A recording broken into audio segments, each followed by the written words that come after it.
வணக்கம். இன்னைக்கு நாம ரொம்ப முக்கியமான, ஆனா நம்மள நிறைய பேருக்கு அவ்வளவா புரியாத ஒரு விஷயத்த பத்தி தான் பார்க்க போறோம். அதான் ப்ராப்பர்ட்டி அண்ட் ஃபயர் இன்சூரன்ஸ்.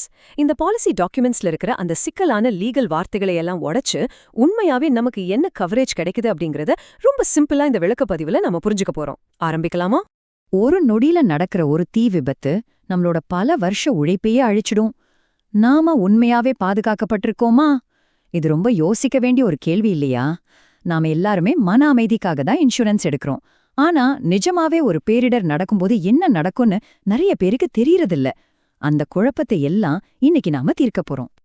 சரி, இன்னைக்கு நம்ம என்னென்ன பார்க்க போறோம்னு டக்குன்னு சொல்லிடுறேன். முதல்ல இந்த இன்சூரன்ஸ் கம்பெனிக்காரங்க யூஸ் பண்ற வார்த்தைகளுக்கு என்ன அர்த்தம்னு பாப்போம்.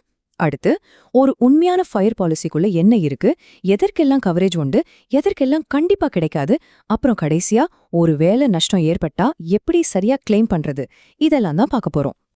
ஓகே, முதல்ல இந்த இன்சூரன்ஸ் வார்த்தைகளை டீகோட் பண்றதுல இருந்து ஆரம்பிப்போம். ஏன்னா இது புரிஞ்சாதான் பாலிசியே நமக்கு முழுசா புரியும். இன்சூரன்ஸ் டாக்குமெண்ட்ல இருக்கிற வார்த்தைகள் பார்க்கறதுக்கு கொஞ்சம் பயமுறுத்துற மாதிரி இருக்கும். ஆனா அத புரிஞ்சுக்கிட்டா நம்ம பாலிசியோட முழு பலனையும் நாம ஈஸியா அனுபவிக்கலாம். IFFCO டோக்கியோ கொடுத்திருக்கிற விளக்கப்படி முதல் வார்த்தை இன்டெம்னிட்டி, அதாவது நஷ்ட ஈடு. இதுக்கு என்ன அர்த்தம்னா, ஒரு தீ விபத்து நடக்குதுன்னு வச்சுப்போம். அந்த விபத்து நடக்கிறதுக்கு முன்னாடி நீங்க பண ரீதியா எந்த நிலைமையில இருந்தீங்களோ மறுபடியும் உங்களை ஏறக்குறைய அதே நிலைமைக்கு கொண்டு வரது தான் இதோட நோக்கம். சிம்பிளா சொல்லணும்னா, தீ விபத்தை வச்சு லாபம் சம்பாதிக்க முடியாது, இழந்ததை திரும்ப பெறலாம், அவ்வளவுதான். அடுத்த முக்கியமான வார்த்தை டிடக்டபிள் இல்லனா எக்ஸஸ். இது ரொம்ப சிம்பிள்ங்க.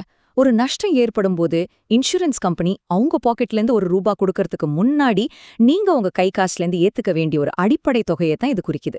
ஒரு கிளைம்னு போகும்போது இதை நீங்க கண்டிப்பா தெரிஞ்சு வச்சிருக்கணும். மூணாவது வார்த்தை எக்ஸ்க்ளூஷன்ஸ், அதாவது விலக்குகள்.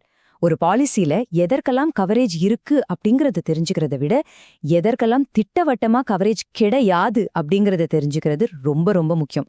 இந்த இடத்துல தான் நிறைய பேர் ஏமாறுவாங்க. இப்போ நாம தெரிஞ்சுக்கிட்ட அந்த வார்த்தைகளை ஒரு உண்மையான ஃபயர் பாலிசியில பொருத்தி பார்ப்போம். வாங்க உள்ள போகலாம். இங்க ஒரு இன்ட்ரெஸ்டிங்கான விஷயம் என்னன்னா, இது நியூ இந்தியா அஷூரன்ஸ் நிறுவனத்தோட ஒரு அதிகாரப்பூர்வமான standard fire and special perils policy document. எல்லா லொகேஷன்ஸையும் சேர்த்து ₹50 கோடி மேல சொத்து மதிப்பு இருக்கிற பெரிய நிறுவனங்களுக்காகவே ஸ்பெஷலா டிசைன் செய்யப்பட்ட பாலிசி இது அப்படிங்கறத நாம கவனிக்கணும். இதுல நாம முன்னாடி பார்த்த அந்த டிடக்டபிள் எப்படி பிரிச்சிருக்காங்கன்னு பாருங்களேன்.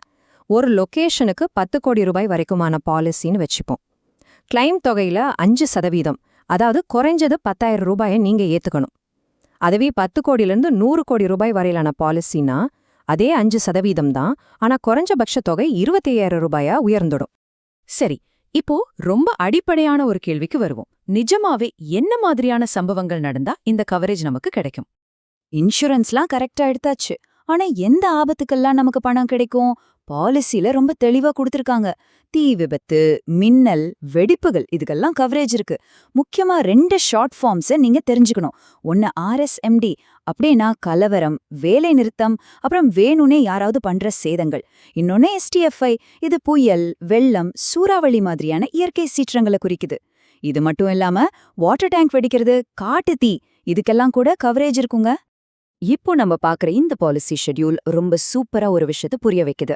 அதாவது வீடுகள், கடைகள், ஃபேக்டரியில இருக்கிற ஸ்டாக், மெஷினரி, இது எல்லாத்துக்குமே நம்ம இப்ப பார்த்த அந்த குறிப்பிட்ட விபத்துகள் நடந்தா ஒரு ஸ்ட்ராங்கான பாதுகாப்பு கவரேஜ் கிடைக்குது.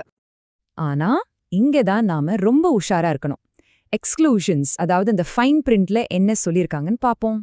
நிறைய பேரோட கிளைம் ரிஜெக்ட் ஆகுறதுக்கு மெயின் காரணமே அவங்க இந்த சின்ன சின்ன எழுத்துக்கள்ல கொடுத்திருக்கிற கண்டிஷன்ஸ படிக்காததுதான். இப்போ எதெல்லாம் கவரேஜ் ஆகும், எதெல்லாம் ஆகாதுன்னு நேருக்கு நேர் வச்சு பார்ப்போம். எதிர்பாராத தீ விபத்து, மின்னல், கலவரத்தால் ஆகிற சேதங்களுக்கு இன்சூரன்ஸ் கிடைக்கும். ஆனா வேணும்னே வெக்கப்படுற தீ, போர், நியூக்ளியர் கதிர்வீச்சு, அப்புறம் சுற்றுச்சூழல் மாசுபாடுனால வர சேதங்களுக்கு கண்டிப்பா ஒரு பைசா கூட கிடைக்காது. இது சோர்ஸ் ஆவணங்கள்ல ரொம்ப தெளிவா சொல்லியிருக்காங்க. நீங்களே பாருங்க, நியூ இந்தியா அஷூரன்ஸ் பாலிசியில இருக்கிற உண்மையான எக்ஸ்க்ளூஷன் ஆவணத்தை தான் நம்ம இப்ப பார்த்துட்டு இருக்கோம். இந்த மாதிரியான சட்டப்பூர்வமான வார்த்தைகளை தான் நீங்க உங்க அக்ரிமெண்ட்லயும் பாப்பீங்க அப்படிங்கறத கன்ஃபார்ம் பண்ணிக்க தான் இதை நாம இங்க காட்டுறோம். இதுல இருக்கிற அந்த நுணுக்கமான விஷயங்களை கொஞ்சம் கவனிங்க. எலக்ட்ரிக்கல் ஷார்ட் சர்க்கியூட் ஆனா மட்டும் இழப்பீடு கிடைக்காது, அதுல இருந்து தீ பரவனா மட்டும்தான் கிடைக்கும். அதே மாதிரி தங்கம், கலைப்பொருட்கள், இதெல்லாம் ₹10,000 மேல இருந்தா அது முன்னாடியே சொல்லலன்னா கவரேஜ் கிடையாது. ஆர்கிடெக்ட் ஃபீஸ் 3% மேலேயோ குப்பைகளை அகற்ற செலவு 1% மேலேயோ இருந்தா ஏத்துக்க மாட்டாங்க. அப்புறம் ரொம்ப முக்கியமான விஷயம், விபத்துனால உங்க பிசினஸ் நின்னு போய் அதனால உங்களுக்கு மறைமுகமா வருமான இழப்பு ஏற்பட்டா அதுக்கு இந்த பாலிசில எந்த கவரேஜும் கிடையாது. ஒருவேளை பாலிசிய நாமளே கேன்சல் பண்ணா என்ன ஆகும்? சும்மாலாம் விட்டுட மாட்டாங்க. கம்பெனில ஒரு குறிப்பிட்ட தொகையை அவங்களே வச்சுப்பாங்க. இந்த டேபிள பாருங்க. 15 நாளுக்குள்ள கேன்சல் பண்ணா 10% பிடிப்பாங்க. 3 மாசத்துக்குள்ளனா 40%, 6 மாசத்துக்குள்ளனா 70%. அதுவே 9 மாசத்தை தாண்டிருச்சுனா உங்க முழு வருஷ பிரீமியத்தையும் நிறுவனமே வச்சுப்பாங்க. சரிங்க, இப்போ ரொம்ப பிராக்டிக்கலான கடைசி பகுதிக்கு வந்துட்டோம். விபத்து நடந்தா ஒரு சக்சஸ்ஃபுல் கிளைம் எப்படி பண்றதுன்னு பாப்போம். இதுதாங்க ரொம்ப முக்கியமான கட்டம். எதிர்பாராத விபத்து நடந்தா நாம கட்டின பணத்துக்கான பலனை எப்படி வாங்குறது? இந்த ஸ்டெப்ஸ கண்டிப்பா ஃபாலோ பண்ணணும். விபத்து நடந்த உடனே இன்சூரன்ஸ் கம்பெனிக்கு இன்ஃபார்ம் பண்ணிடுங்க. அடுத்து எஃப்ஐஆர் இல்லனா ஃபயர் பிரிகேட் ரிப்போர்ட்ட உடனே வாங்குங்க. ஆதாரத்துக்காக நிறைய போட்டோஸ் எடுத்து வைங்க. ரொம்ப ரொம்ப முக்கியமான விஷயம், கம்பெனியோட பெர்மிஷன் இல்லாம சேதமடைந்த எந்த பொருளையுமே தூக்கி போடவோ இல்ல சரி பண்ணவோ ஸ்டார்ட் பண்ணவே கூடாது. அப்புறம் நஷ்டம் நடந்த 30 நாளுக்குள்ள உங்களோட ஃபார்மல் கிளைம் ஃபார்மை சப்மிட் பண்ணிடுங்க. இந்த ப்ராசஸ்லாம் முடிய எவ்ளோ நாள் ஆகும்? நம்ம சோர்ஸ் டாக்குமெண்ட் படி டேமேஜ் என்னன்னு நேர்ல பார்க்க ஒரு சர்வேயர் வருவார். அவர் எல்லாத்தையும் அனலைஸ் பண்ணுவார். நீங்க கொடுத்த டாக்குமெண்ட்ஸ்லாம் பக்காவா இருந்துச்சுன்னா சாதாரணமாக 15ல இருந்து 30 நாளுக்குள்ள உங்க கிளைம் ப்ராசஸ் ஆகி அதற்கான தொகை உங்களுக்கு வழங்கப்படும்.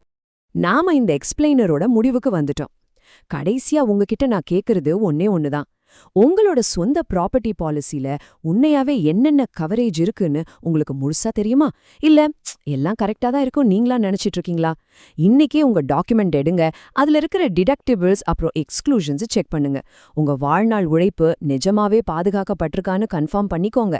இந்த மாதிரியான பல சுவாரஸ்யமான விஷயங்களை தெரிஞ்சுக்க தொடர்ந்து நம்மளோட இணைந்திருங்கள்.